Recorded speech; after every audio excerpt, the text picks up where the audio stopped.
Hoje nós vamos fazer uma viagem no tempo. Vamos aos anos 30, 40, 50, 60, auge da carreira de um dos mais brilhantes nomes da MPB. Nós vamos lembrar de Jacó do Bandolim, que morreu em 1969, aos 51 anos, e deixou um acervo valiosíssimo para a música brasileira. O som que vem desses instrumentos tornou-se lendário. O Bandolim 1 e o Bandolim 2, como foram batizados por Jacó, eram amigos inseparáveis do músico. Ao morrer em 13 de agosto de 1969, Jacó Pique Bittencourt deixou a marca de sua forte personalidade em partituras, escritos, discos e fitas. Rico material que, para não se perder no tempo, está sendo cuidado pelo recém-criado Instituto Jacó do Bandolim. A filha de Jacó, Helena Bittencourt, está à frente deste trabalho que exige muito amor à música popular. Sérgio, a maior parte do acervo está no Museu da Imagem e do Som no Rio. Qual a ideia de vocês com o Instituto? Bem, Luciano, o Instituto foi criado, está fazendo um ano agora, né? Foi criado em fevereiro, dia 14 de fevereiro de 2002, que é o aniversário do Jacó. Ele completou 85 anos agora. E o Instituto foi criado justamente com o objetivo de recuperar, né, resgatar o acervo do Jacó que se encontra no Bis, como você falou. É o maior acervo de choro do Brasil, né? E está guardado lá desde 1970, né? E em suportes, que são suportes totalmente ultrapassados, né? Fitas de rolo, como essas daqui, fotos, né? Que estão guardadas sem as melhores condições, partituras, cerca de 5.000 partituras que estão em papel, sendo manuseadas no dia a dia, e que a gente sabe que isso é uma limitação, primeiro, do ponto de vista da preservação do documento e da disponibilização ao público, né? Então, a gente sabe que está havendo um crescimento, uma demanda pelo choro muito grande, quer dizer, no Rio de Janeiro se toca choro em tudo que é lugar, virou tema de novela, e não existe um suporte para isso, não existe um acervo que se possa atender essa demanda. Então, a finalidade do Instituto é justamente pegar esse acervo que está no MIS, auxiliar o MIS a recuperar esse acervo e disponibilizá-lo ao público. E que preciosidades nós temos aqui, Sérgio? Bem, esse aqui vamos considerar o segundo maior acervo, que é o do Instituto, né? A gente tem aqui, bem, a parte principal do Jacó, que foi sua produção fonográfica, né? O Jacó, ele além de ter sido um instrumentista único, né, no bandolim, criou uma escola, ele foi um compositor fantástico, né, com mais de 60, hoje, grandes sucessos no choro, e foi um pesquisador, que esse lado é pouco conhecido, né, nato, né? Boa parte das partituras que temos hoje de Ernesto Nazaré foi graças ao Jacó. Aqui a gente tem um pouco dos LPs, não são todos, que o Jacó lançou em vida, alguns importantes como Vibrações, que foi o último LP gravado em estúdio por Jacó, né, e que praticamente é considerado, quase por unanimidade, o maior disco de choro, né? Pode chamar. A gente tem aqui o Retratos, que foi um trabalho, uma suíte composta por Radamés Inhardt, em 4 movimentos, onde Jacó teve que, na verdade, ele teve que ralar ali para poder aprender, na verdade, com mais consistência a leitura musical, e se apresentou, gravou com orquestra essa suíte em 4 movimentos, onde o Radamés homenageava o Pixinguinha, o Anacleto, o Nazaré e a Chiquinha Gonzaga. Em cada um desses movimentos, o Jacó executou com perfeição. A gente tem esse famoso LP aqui, que foi o show que foi realizado no Teatro São Caetano em 68, com Elisete Cardoso, Zumbo Trio, o Jacó, o Época de Ouro, que virou lenda, né? E é uma lenda tão grande que não tem no Brasil em CD, mas no Japão já tem. Esse CD daqui foi lançado no Japão. São discos que não existem no Brasil. Esse aqui foi lançado nos Estados Unidos. A grande preocupação de Jacó do Bandolim era com a memória do choro e com a obra de grandes compositores como Pixinguinha, Anacleto Medeiros, Ernesto Nazaré e outros gênios. Nos saraus que fazia com os amigos no quintal de casa, momentos que ficaram gravados na história. Isso aqui faz parte, é um tesouro, na verdade, tesouro dos mais importantes. Faz parte de um acervo de 220 fitas que o Jacó gravou de 1949 até 1969, praticamente. Ele realizava saraus na sua casa em Jacarepaguá, onde ele recebia a nata da intelectualidade, né? Tanto de artistas nacionais, o que existia de melhor, e artistas também internacionais. E naquelas reuniões no quintal de casa, Helena, era uma festa? Era uma festa. Era uma festa incrível. E tinham coisas interessantes, né? Meu pai não admitia barulho quando se tocava. Hoje em dia se toca de qualquer jeito, mas ele não admitia. Uma certa ocasião, uma senhora estava tendo crise de tosse, ele fez sinal para mim, disse, vai lá, põe uma pastilha e dá para ela. E também não era qualquer um que ia, né? Não eram portões abertos, mas passamos assim saraus maravilhosos. E uma certa ocasião, o pianista Sergei Dorensky esteve aqui no Rio de Janeiro e pediram a papai para fazer um sarau de música brasileira, né, para ele saber, né. A papai ficou preocupado, porque era um sarau para a embaixada russa. Logo a seguir, ele fez um sarau para a embaixada dos Estados Unidos, que era para não deixar nenhuma dúvida. Ele tinha essa preocupação, né? Essa consciência política. Tinha. Ele não queria ser acusado de nada. Não, se fez para da Rússia, vai ter que fazer para os Estados Unidos. Também foi embaixador. E era um sarau maravilhoso. Sarau com Elisete, com o Maestro Gaia, com Estelinha. Muita gente boa. Com o meu tio Ataúfo Alves, que entrava madrugada com o dia clareando, com Noite Ilustrada. E muita gente boa. Muita gente boa. Eu sinto muita saudade desse tempo. E é verdade que ele conseguia praticamente decorar um concerto inteiro, Helena? Decorava, sim. Decorava e decorava com facilidade. Ele tinha uma capacidade, né? Turíbio Santos conta, né? Turíbio, isso aconteceu. Nós tínhamos em Niterói um amigo, um senhor chamado Ioiô, e papai ia tocar muito lá. E levou Turíbio. E Turíbio foram de barca. Na época não existia ponte, né? Então, a Turíbio mostrou a ele uma partitura com um concerto que ele estava estudando. O pai leu, e daqui a pouco estava solfejando aquilo. E o Turíbio disse que estava errado. Ele disse, não, Turíbio, está certo, eu não estou solfejando o solo, eu estou solfejando o terceiro violino. E aí, o Turíbio não falou mais nada, encerrou o assunto. Que memória, né? Ele tinha uma memória fantástica.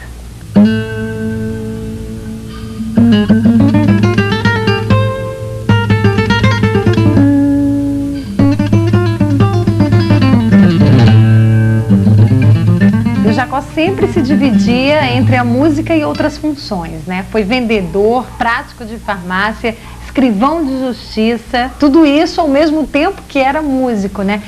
E esse fato, Helena, fez com que realmente a liberdade de criação do Jacó fosse muito maior, pelo fato de não depender financeiramente da música?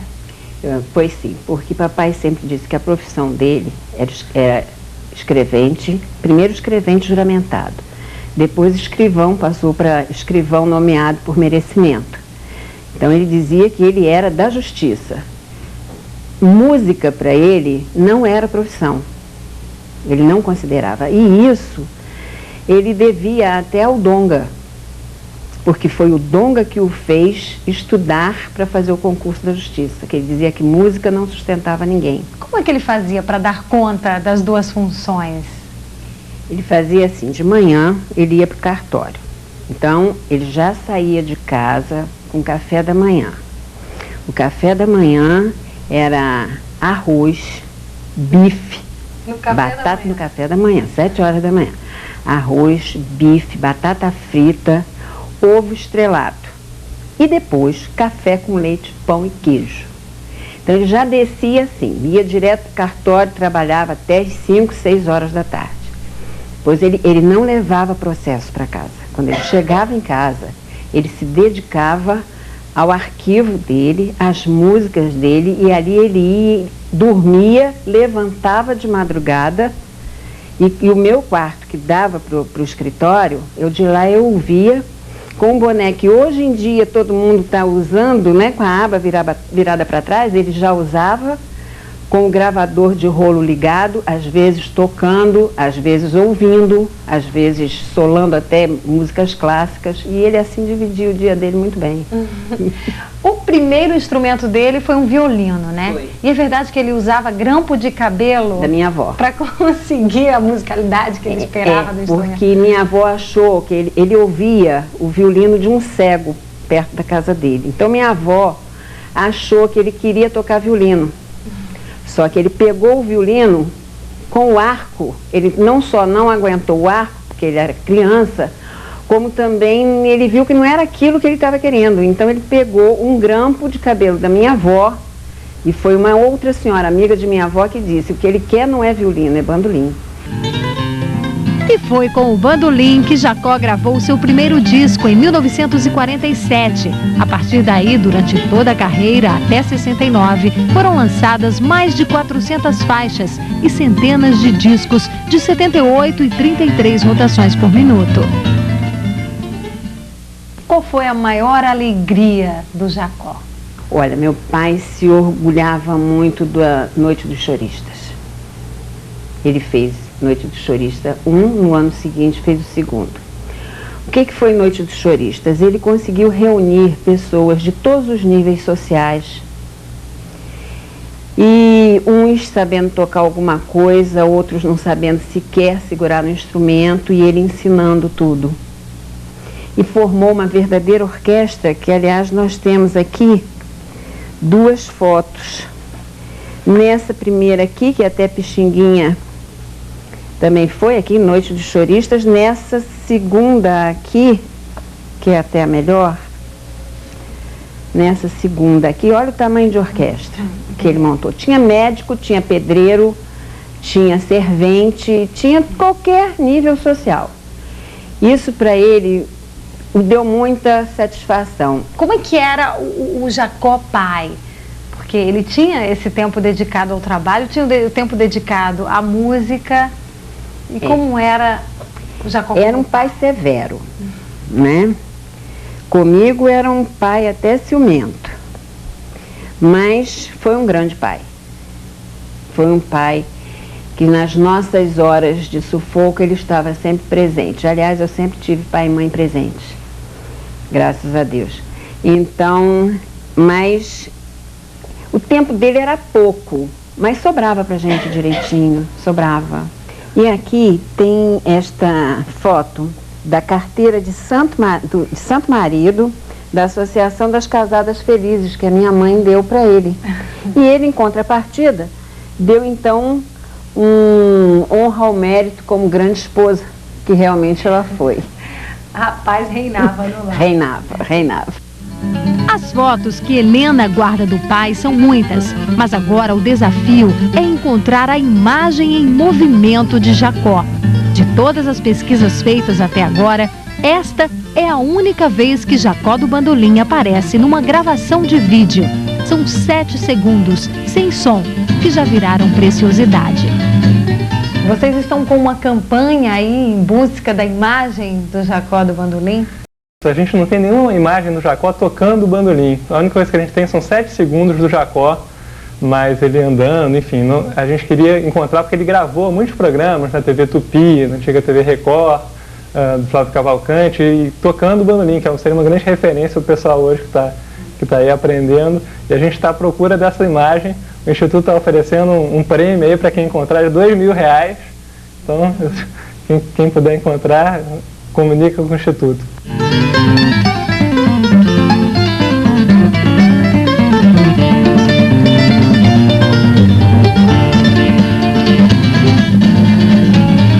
E o Instituto também tem uma preocupação com a educação, né, Maurício? De que forma vocês trabalham esse tema? A gente há 2 anos vem fazendo um trabalho de uma oficina de choro na Universidade Federal do Rio de Janeiro, e a gente está aproveitando essa experiência, onde vários músicos envolvidos com o Instituto também participam, para levar para o interior do estado esse conhecimento dessa linguagem de música. A gente percebe que as crianças no interior do estado têm muita dificuldade de ter acesso a qualquer coisa que seja fora do que toca no rádio, na televisão, no dia a dia. E o choro, eu acho que é uma forma de música que dá tecnicamente um treinamento muito bom para as crianças, mesmo que elas mais tarde optem por um outro gênero musical, né? E a gente está querendo levar para eles esse conhecimento.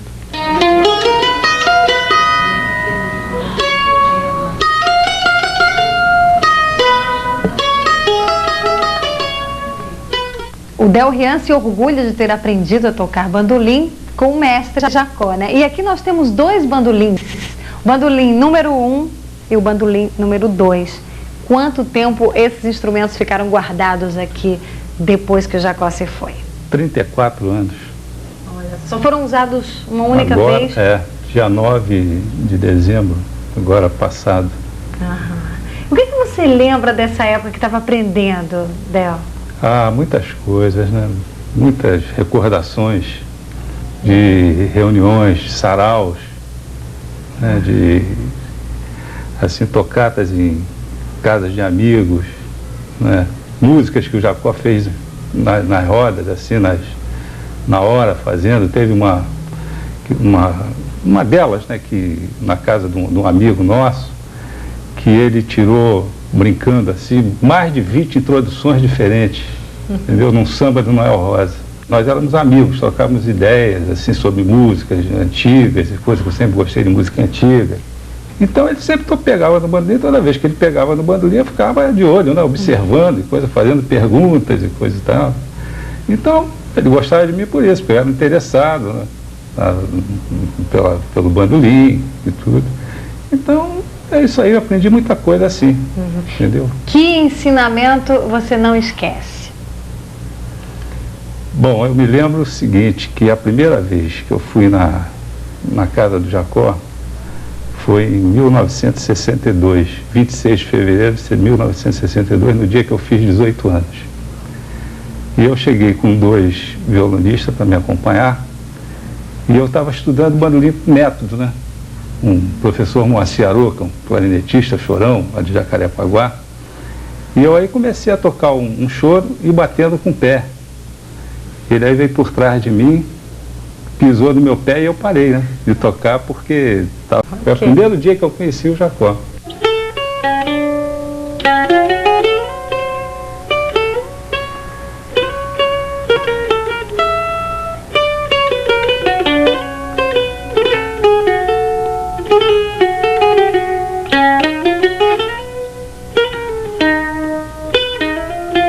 Alguma coisa se perdeu aí durante esse tempo? Porque vocês estão correndo, estão arregaçando as mangas para não deixar que nada se perca, né? Mas alguma coisa ficou para trás? Infelizmente, a gente, quer dizer, não era, foi a contragosto que a gente...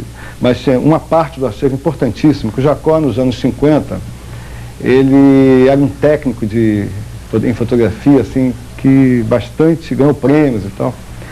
E ele já, prevendo a dificuldade que teria de armazenar suas partituras, não existia computador, o Jacó resolveu fazer microfilmes de partituras para poder guardar as partituras, não tinha mais lugar onde guardar. Então ele microfilmou centenas de partituras, isso, quando ele faleceu, foi doado, foi no pacote para o Museu da Imagem do Som, e nós, agora em 2002, um certo dia lá visitando o MIS, a gente, infelizmente, descobriu esses microfilmes já velados, perdidos, e nos parece, quer dizer, uma parte deles, né? Uma boa parte, sem capacidade de recuperar, porque é um filme que já está totalmente desfeito e tal. Isso é de partir o coração. Porque, não só ou seja, não só em si pelo filme, mas pelo filme em si, mas pelo que levou o Jacó a fazer aquilo, a preservação e ter criado uma solução no momento que não existia um computador, não existia um acervo. Ele conseguiu reduzir para tamanhos microscópicos, que seria um armário inteiro e tal. E isso se perdeu. Em algum momento ele se decepcionou com a música, por exemplo? Com a música, não. Com a música, não. Ele só dizia, que todo mundo já sabe disso, que quando ele morresse, o choro também iria morrer, né? Inclusive, ele, numa certa ocasião, foi até quando ele teve o primeiro infarto, ele foi receber a comenda de comendador da Ordem da Bossa. E evidentemente, rigoroso como ele era, se o show estava marcado para as 6, o regional inteiro tinha que estar às 3, todo mundo reunido. Então ficamos ali na Henrique Dumont, chegamos cedo, eu, minha mãe, o regional todo, vamos até a praia, andando a pé, fomos, voltamos. E ele abraçado comigo, vendo aquele pessoal indo lá para o teatro, ele dizia para mim, minha filha, ali na frente, são 2 mulheres. Eu dizia, não, papai, é um casal abraçado. Era a época que os homens estavam deixando o cabelo crescer. Ele olhava aquilo, vendo aquele monte de jovens assim, né? E ele dizia assim, eles não vão entender minha música, não vão.